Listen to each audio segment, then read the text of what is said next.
This is a hell of a story. All right. Not many journalists win Genius Awards. The Genius Award technically is called the MacArthur Fellowship. Most people just call it the Genius Award. You can't apply for one. Nobody really knows who does the nominating or the deciding. The MacArthur Foundation just calls you up and says, you have been picked. And when you get picked, if you get a Genius Award, you get an award of several $100,000, paid out not all at once, but over time. The idea is to give you time and freedom to do whatever it is that you have proved to be so extraordinary at doing that you were recognized with this award. The Genius Award has recently been given to, chemists and cartoonists and economists and community organizers. Not many journalists win Genius Awards, but this one did. His name is Jerry Mitchell. He's a longtime reporter in the great state of Mississippi. He works for the Jackson Clarion-Ledger newspaper. Jerry Mitchell started to be thought of as maybe a little bit of a genius when he started tracking down cold cases in Mississippi, really cold cases. His reporting helped send to prison the man who murdered civil rights leader Medgar Evers in Jackson, Mississippi, decades after that killing took place. He helped put in prison this imperial wizard of the Ku Klux Klan for a firebombing in Mississippi decades after the Klansmen thought that he'd gotten away with it. In 1963, the Klan bombed a church in Birmingham, Alabama on a Sunday morning, killing 4 little girls. 40 years after that bombing, excuse me, Jerry Mitchell's reporting helped send another Klansman to prison for that crime, even though the Klansman had moved away from Alabama and seemed to be forgotten as a suspect. In 2006, Jerry Mitchell was named a finalist for the Pulitzer for covering those cold cases from the civil rights era. And then 3 years after that, reporter Jerry Mitchell got that phone call from the MacArthur folks. And at the time, his newspaper had been going through layoffs. He'd been pulled away from his investigative work.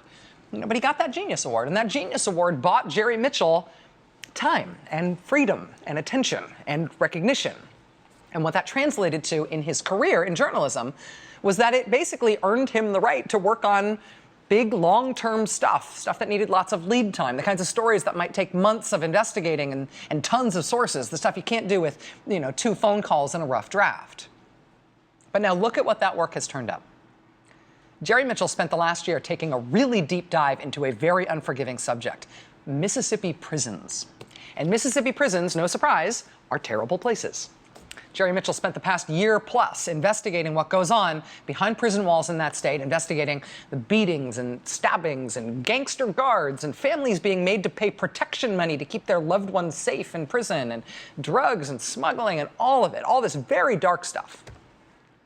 But one thing Jerry Mitchell noticed as he went about his work was not just that the situation inside the prison system was bad, it was also sort of weird. There seemed to be something strange about what was going on, and it seemed to have to do with the guy at the very top of the system. The guy who'd been at the top of that system longer than anyone in state history. Something was just off. Here's an example of what was off. Back in 2012, a federal judge ruled in a lawsuit that one specific Mississippi prison was, quote, a cesspool of unconstitutional and inhuman acts and conditions. 2012. The very next year, that same prison got a perfect score, a perfect 100% rating from the American Corrections Association. Well, you know what? Turns out the head of the American Corrections Association, which gave this cesspool of a Mississippi prison a perfect 100% score, the head of the American Corrections Association was also the head of the Mississippi prison system. Commissioner Christopher Epps said at the time, quote, achieving a 100% of standards is very difficult. I am extremely proud. So Jerry Mitchell reported on stuff like that for the Clarion-Ledger. And the commissioner pushed back against Jerry Mitchell and against this paper for printing those stories. He said Mississippi prisons had gotten perfect scores before he became president of this trade group handing out the perfect scores. We're always perfect. But that was the kind of thing that was weird, right? The commissioner getting an award from himself for this very, very troubled prison. And Jerry Mitchell kept digging. And I'm not sure even he had an inkling of how huge this story was about to get.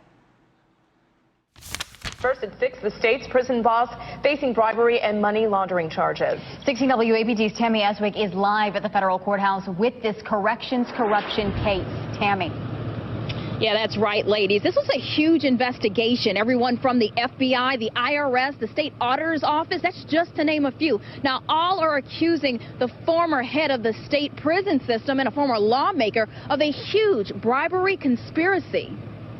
MDOT Commissioner Christopher Epps quiet on bribery and conspiracy charges. I think my lawyer will make a statement. At this point, we just got the indictment. It's an extensive document. We really have no comment, and the commissioner is not going to make any comment. Federal prosecutors just unsealed an indictment months in the making against Commissioner Christopher Epps, the Mississippi Department of Corrections. Dozens of federal felony charges. Federal prosecutors say he's been collecting bribes and kickbacks from a local businessman who has ties to companies that were given contracts to run parts of the prison system. The scale of this thing is actually epic. All told, the companies that are allegedly involved in this scheme have taken in close to $1 billion with a B dollars, $1 billion in Mississippi. That comes out to almost $200 for each person in Mississippi. The indictment alleges the commissioner got his share in increments of several $1,000s at a time. According to prosecutors, the commissioner told the businessman guy after one contract, quote, "I got us $12,000 a month," which they then allegedly divided evenly after accounting for the taxes that the businessman would owe on his part of it. So I guess that part would be legal because he'd pay the taxes on his half. Prosecutors said the commissioner shook that businessman down for a condo on the Mississippi coast. They say the commissioner then shook him down again for a larger, more expensive condo a couple of towns over. Mostly, though, as you read through these 49 felony counts, you get the sense that the commissioner seems to have preferred cash. So much cash that he couldn't figure out how to keep anybody from noticing that he was awash in bills.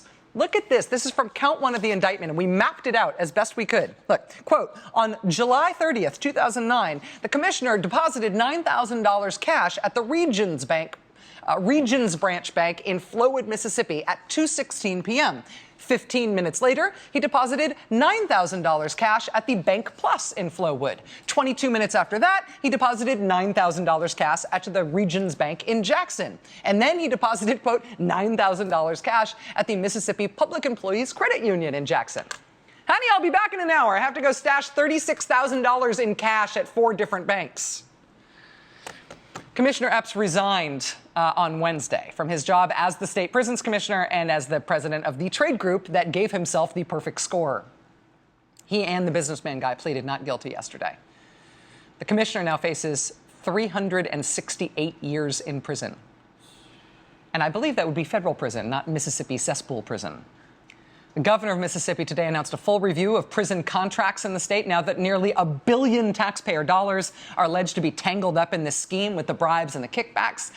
And there's a lot of questions to answer about this 49-count indictment, which includes not just the commissioner who allegedly took all the bribes and the kickbacks, but this businessman who's a former judge and a former legislator who's charged with paying him all the bribes and the kickbacks in order to get the business from the prison system. But this huge, huge federal corruption case is almost an X marks the spot, where a local reporter, right, the celebrated genius reporter Jerry Mitchell, decided he would spend his newfound freedom to dig with his considerable talent and his effort, even though nobody much wants to hear about something like poorly run prisons in a poor state. We do not expect much from prisons anywhere in this country. We can at least expect that the people in charge of them will watch out for more than their beachfront condominiums and their Mercedes-Benz sedans and their bank accounts all over town.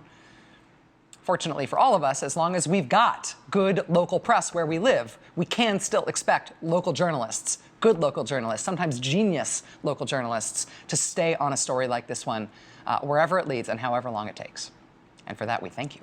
Stay with us.